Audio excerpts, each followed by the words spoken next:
നമസ്കാരം, എല്ലാ നല്ലവരായ പ്രേക്ഷകർ ഈ പ്രോഗ്രാമിലേക്ക് സ്വാഗതം. ഇന്ന് നമുക്ക് വ്യത്യസ്തമായിട്ടുള്ള ഒരു വ്യക്തിയാണ് നമ്മുടെ ഇന്നത്തെ അതിഥിയായിട്ട് കിട്ടിയിരിക്കുന്നത്. ചെന്നൈ നഗരത്തിലുള്ള AJ ട്രേഡേഴ്സ്, അതായത് ഫ്രൂട്ട്സ് ഹോൾസെയിൽ ആൻഡ് റീറ്റെയിലിൽ പേര് കേട്ട ഒരു AJ ട്രേഡേഴ്സ് എന്ന സ്ഥാപനത്തിൻ്റെ managing director Shri A. Johnson സാറാണ്. റെജി എന്നാണ് അദ്ദേഹത്തിന് അറിയപ്പെടുന്നത്. അപ്പോൾ അദ്ദേഹത്തെ നമുക്ക് ഈ പ്രോഗ്രാമിലേക്ക് സ്വാഗതം ചെയ്യാം. നമസ്കാരം സാർ. നമസ്കാരം സാർ. ഇപ്പോൾ നമുക്ക് നാട്ടിൽ നിന്ന് തന്നെ തുടങ്ങാം. ആദ്യം തന്നെ എവിടെയാണ്, നാട്ടിൽ എവിടെയാണ്? കൊല്ലം ജില്ലയിലെ പൊന്നലൂരിൽ അഞ്ചൽ എന്ന സ്ഥലത്താണ് ഞാൻ ജനിച്ചു വളർന്ന സ്ഥലം.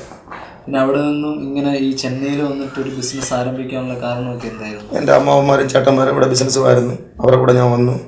അത് കഴിഞ്ഞ് കുറച്ച് നാൾ അവരുടെ കൂടെ ഇരുന്ന് കഴിഞ്ഞപ്പോൾ ഞാൻ തന്നെയാണ് ബിസിനസ് തുടങ്ങി.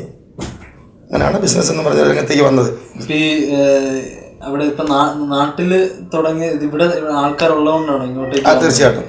ഇവിടെ ഒരു സ്ഥാപനം അല്ലെങ്കിൽ ഒരു സംരംഭം ആരംഭിച്ചു കഴിഞ്ഞാൽ സക്സസ് ആകും എന്നുള്ളൊരു വിശ്വാസം തീർച്ചയായിട്ടും ഉണ്ടായിരുന്നു. എൻ്റെ അമ്മാവന്മാരും ചേട്ടന്മാരൊക്കെ വിജയിച്ച ആൾക്കാരാണ്. അപ്പൊ അവര് ഉള്ള കാരണമല്ലേ തീർച്ചയായിട്ടും നമ്മളെ ഇങ്ങനെ ഒരു ഇതിലേക്ക് തീർച്ചയായിട്ടും. സാർ, ഈ ഫീൽഡ് തെരഞ്ഞെടുത്ത് എന്തായിരുന്നു? ഈ ഫ്രൂട്ട്സിന്റെ നമുക്ക് പ്രത്യേക ഫീൽഡൊന്നും നേരത്തെ ഇല്ലായിരുന്നു. തുടങ്ങിയപ്പോൾ സ്റ്റാർട്ടിങ് വലിയ ലാഭം ഉണ്ടാക്കാൻ പറ്റിയൊരു പരിഹാരം നമുക്ക് നമ്മുടെ പഠിത്തത്തിനും കഴിവിനൊക്കെ പറ്റിയൊരു സംഭവമായിരുന്നു. അങ്ങനെ അത് തിരഞ്ഞെടുത്തതേ ഉള്ളൂ. ഇപ്പൊ നമ്മൾ എന്തൊക്കെ ഈ ഫ്രൂട്ട്സുകളാണ് ഇവിടെ ചെയ്യുന്നത്? ഞാൻ മെയിനായിട്ട് പൈനാപ്പിൾ, നേന്ത്രവാഴ, കപ്പക്കൊല, മാതളമ്പഴം, ഗ്രേപ്സ്, ഇതാണ് മെയിനായിട്ട് നമ്മൾ ചെയ്യുന്നത്. അപ്പോൾ ഈ ഫ്രൂട്ട്സ് ഒക്കെ നമ്മളപ്പോൾ എവിടെ നിന്നൊക്കെ ആയിരിക്കും കൊണ്ടുവരുന്നത്? പൈനാപ്പിൾ വരുന്ന നാട്ടിൽ മൂവാറ്റുപുഴ, കോട്ടയം, നമ്മുടെ നാട്ടിൽ തന്നെ. പിന്നെ ഈ ചുമന്നപ്പുഴ, ഏത്തക്കൊല, നാറുകോല്. മാതളമ്പഴം വരുന്നത് കർണാടക, ഗ്രേപ്സ് ബാംഗ്ലൂർ. അപ്പോൾ ഈ നമ്മൾക്ക് ഇപ്പം എങ്ങനെ ആയിരിക്കും നമ്മൾ ഓരോരോ സ്ഥലങ്ങളിൽ നിന്നും ഇത് അവിടെ ഏജന്റ് ഉണ്ട് നമുക്ക്. നമ്മൾ അവരെ ഏൽപ്പിച്ചു കഴിഞ്ഞാൽ അവരെ നമുക്ക് സാധനം എടുത്ത് ഇവിടെ എത്തി. അവിടെ വണ്ടി ലോറിക്കകത്ത് കയറ്റി നമുക്ക് ഇവിടെ അയക്കും. ഇവിടെ നമ്മളെ വെച്ചിട്ട് നമുക്ക് കമ്മീഷൻ ബേസാണ്, 10% കമ്മീഷൻ. ഈ ഹോൾസെയിൽ ആൻഡ് റീറ്റെയിൽ ആണല്ലോ. അപ്പോൾ ഈ ഹോൾസെയിൽ എന്ന് പറയുമ്പോഴത്തേക്ക് തമിഴ്നാട് ഫുള്ളാണോ? ഇവിടെ നിന്ന് പാണ്ടിച്ചേരി പോകുന്നുണ്ട്, കാഞ്ചീപുരം. ഇവിടെ ഒരു 200 കിലോമീറ്റർ സറൗണ്ടിങ് ഇവിടെ നിന്നാണ് പോകുന്നത്. നമ്മളുടെ ഏഷ്യയിലേക്ക് ഏറ്റവും വലിയ മാർക്കറ്റാണ് ഈ മാർക്കറ്റ്. നമ്മുടെ ചെന്നൈ കോയമ്പേട് പറഞ്ഞാൽ ഏഷ്യയിലേക്ക് ഏറ്റവും വലിയ മാർക്കറ്റാണ്. 100 ഏക്കറിനകത്ത് ഇതുപോലെ ഏഷ്യ ഇറങ്ങുന്നില്ല. ഇത്ര വലിയൊരു മാർക്കറ്റ്. ദിവസം ഒരു 200-500 ലോഡ് സാധനങ്ങൾ വരുന്നൊരു മാർക്കറ്റാണ്. ഡെയിലി എത്രയോ കോടികളുടെ ബിസിനസ് നടക്കുന്നൊരു മാർക്കറ്റാണ്. അപ്പൊ അവിടെ തന്നെ സാർ ഇങ്ങനെ ഒരു ഇത് ആരംഭിക്കാനുള്ളതിന്റെ ഒരു ഭാഗ്യം തന്നെ. തീർച്ചയായിട്ടും തീർച്ചയായിട്ടും വലിയൊരു ഭാഗ്യം. ഇവിടെ കടയിൽ നിന്ന് വന്ന് ഒരു കടയിൽ ഒരു പ്രസ്ഥാനമൊക്കെ ഇട്ടിരുന്ന ജോൺസൺ എന്ന് പറഞ്ഞാൽ മദ്രാസിൽ നമ്മുടെ ബിസിനസ് അറിയപ്പെടുന്ന ഒരാളെന്ന് പറഞ്ഞാൽ വലിയ അനുഗ്രഹം. തീർച്ചയാണ് ദൈവത്തിന്റെ അനുഗ്രഹമാണ് ഏറ്റവും കൂടുതൽ. മെയിനായിട്ടുള്ള നമ്മുടെ ഈ ഹോൾസെയിൽ ഡീലർ എന്ന് പറയുമ്പോഴത്തേക്ക് ആരൊക്കെ ആയിരിക്കും മെയിനായിട്ട്? അതായത് സാറ് കൊടുക്കുന്ന ആർക്കൊക്കെ ആയിരിക്കും? ഹോട്ടൽ, ജ്യൂസ് കട, stall, fruit stall, hotel, juice, അപ്പുറം പിന്നെ അവിടെ റോഡിൽ വണ്ടിയിലൊക്കെ കച്ചവടം ചെയ്യുന്നില്ലേ, അങ്ങനെയുള്ള ആൾക്കാർ. മെയിനായിട്ട് ജ്യൂസിനാണ് ഇവിടെ ഏറ്റവും കൂടുതൽ നല്ല ഡിമാൻഡുള്ളത്. വേനൽക്കാലം ജ്യൂസ്. ഇപ്പം അല്ലാതെ നമ്മൾക്ക് ഏതൊക്കെ ദിവസങ്ങളിലായിരിക്കും തിരക്കുണ്ടാവും നമ്മുടെ കട മാർക്കറ്റിൽ? കട മെയിനായിട്ടുള്ള തിങ്കൾ, ബുധൻ, വ്യാഴം, ശനി, ഞായർ. ചൊവ്വാഴ്ച വെള്ളിയാഴ്ച പൊതുവെ മോശമായിരിക്കും. ബാക്കിയുള്ള ദിവസമൊക്കെ. ഇപ്പം നമ്മളിപ്പോൾ നാട്ടിൽ നിന്നൊക്കെയാണല്ലോ ഈ പൈനാപ്പിളൊക്കെ കൊണ്ടുവരുന്നത്. അപ്പം അത് എത്ര ദിവസമൊക്കെ ഇരിക്കും? നമ്മൾ അവിടുന്ന് ഇപ്പം ന്യായമായിട്ട് 4 ദിവസം 5 ദിവസം അപ്പോഴത്തേക്ക് തീർന്നിരിക്കും. ഓരോ ദിവസം 2 ദിവസം കൊണ്ട് തന്നെ ഇറങ്ങി. അല്ല, മാക്സിമം 3 ദിവസം 4 ദിവസം കൊണ്ട് ലോഡ് തീരും. അതെങ്ങനെ ജ്യൂസ് ആയിരിക്കും കൂടുതലായിട്ട്? Juice, slice. നമ്മളൊന്നും അറിയാം. നമ്മളവിടെ കടയിൽ വന്നാൽ സെയിൽസ് ചെയ്യും. അത്ര അതോടെ നമ്മുടെ കഴിഞ്ഞു.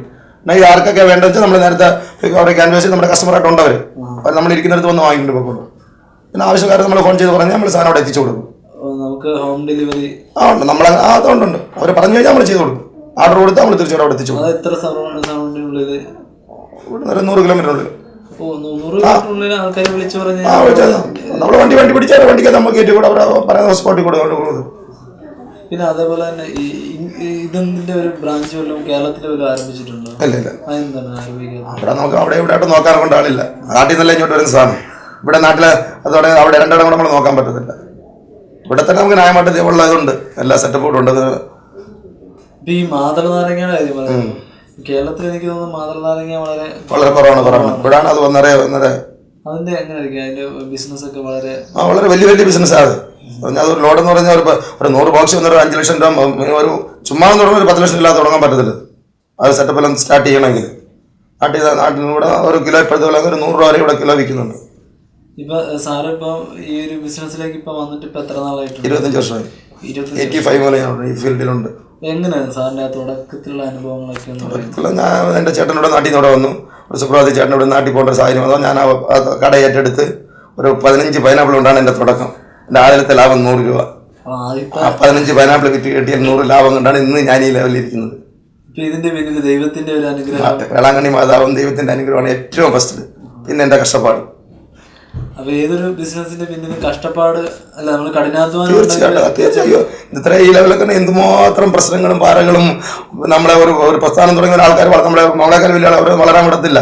അവരെയൊക്കെ ഫേസ് ചെയ്ത് ഈ ലെവലിൽ വരേണ്ട ഭയങ്കര കാര്യങ്ങളാണ്. ചുമ്മാ സാധാരണ കൂടി വന്നാലും നടക്കുന്ന കാര്യങ്ങളൊന്നും അല്ല. ഈ വർഷങ്ങളോളം ഇരുന്ന് ചെയ്ത് കഴിഞ്ഞാൽ ഇത് ഈ ലെവലിൽ നിന്ന് കൊണ്ടുവരാൻ പറ്റും. ഇപ്പൊ സാറ് ഇപ്പൊ ഇവിടെ വന്നിട്ട് തുടങ്ങിയല്ലോ. ഇപ്പൊ ഒരു മറ്റൊരു മറുനാട്ടിൽ വന്നിട്ട് ഒരു മലയാളി ഈ ഒരു സംരംഭം ആരംഭിച്ചപ്പോഴത്തേക്ക് ഇവിടെയുള്ള ആൾക്കാരുടെ ആ ഒരു പ്രതികരണങ്ങളൊക്കെ അല്ല, നല്ല സഹകരണം തന്നെയായിരുന്നു. നമുക്ക് എന്ന് പറഞ്ഞാൽ നമ്മൾ മലയാളീസിനോട് പ്രത്യേകിച്ച് ഇവിടുത്തെ ആൾക്കാർക്ക് അങ്ങനെയുള്ളവർ വളരെ അവരുടെ സഹായം അറിയാൻ നമുക്ക് ഉണ്ടായിരുന്നു. അവർ ഒരിക്കലും നമുക്ക് ഓരോ ദോഷമൊന്നും ചെയ്തിട്ടില്ല. തമിഴ് ആൾക്കാരുടെ സഹായം കൊണ്ടാണ് നമ്മൾ പിടിച്ചിരിക്കുന്നില്ല. നമ്മൾ ഇവിടെ നിൽക്കാൻ പറ്റത്തില്ലല്ലോ.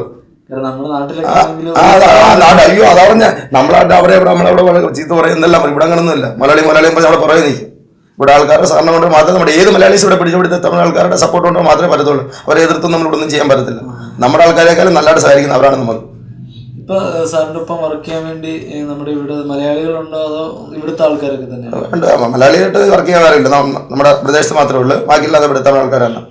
ഒരു 10 പേരെ ജോലി ചെയ്യുന്നുണ്ട്. അവർക്ക് എങ്ങനെയാണ്? നല്ല സപ്പോർട്ടാണ്. തീർച്ചയായിട്ടും അവരുടെ സപ്പോർട്ട് ഉണ്ടെങ്കിൽ ഒരു ജോലിക്കാരുടെ സപ്പോർട്ട് ഉണ്ട്. ഒരു മലയാളിയാവാൻ പറ്റത്തുള്ളൂ. നമ്മൾ മുടക്കിയാൽ മാത്രം പോലെ കഷ്ടപ്പെടാനോട് ആളും ഏത് സമയത്ത് ആൾ വേണം. തുടക്കകാലത്ത് തൊട്ടുള്ള ജോലിക്കാരൊക്കെയാണ്. അല്ലല്ല, അത് കുറെ കാര്യം അവർ കൊച്ചു പിള്ളേർ നമ്മൾ കല്യാണം കഴിയുമ്പോൾ അവർക്ക് ഓട്ടോമാറ്റിക്കായിട്ട് അവർ മാറിയിരിക്കും. എപ്പോഴും നമ്മൾ തുറന്ന പിന്നെ ഒരു 10 വർഷം കൊണ്ടുള്ള ആൾക്കാർക്ക് നമ്മുടെ കൂടെ ഉണ്ട്.